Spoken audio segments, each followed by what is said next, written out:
જૂના સિક્કા વેચવાની લાલચમાં એક વ્યક્તિએ 10 લાખ રૂપિયા ગુમાવી દીધા છે।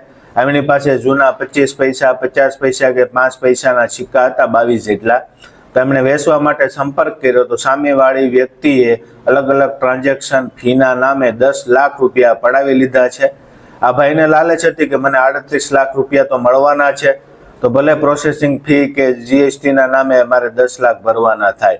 ત્યારે 10 લાખ ભરી દીધા ને ત્યારે એમને ખ્યાલ આવી ગયો કે આવી રીતે મને એક પણ રૂપિયો મળવાનો નથી, માત્ર ને માત્ર મારી સાથે છેતરપિંડી કરવા માટે મને 38 લાખ રૂપિયાની ઓફર આવી હતી। તો તમારી પાસે પણ જૂના સિક્કા કે જૂની નોટ હોય ને તો ક્યારે અજાણી વ્યક્તિને વેચવાની કોશિશ કરશો નહીં।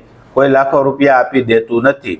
હા, કોઈ શોખીન હોય, તમારા ઓળખીતા હોય અને પૈસા આપે એ અલગ વાત છે, પણ લાખો રૂપિયાની કિંમત 5 રૂપિયા 5-25 પૈસાના સિક્કાની છે નહીં। તો માટે ખાસ વિડીયો શેર કરજો અને જેમની પાસે જૂના સિક્કા કે નોટ હોય એમને સુધી આ માહિતી પહોંચાડજો, જેથી કરીને એ લોકો પણ છેતરપિંડીથી બચી શકે।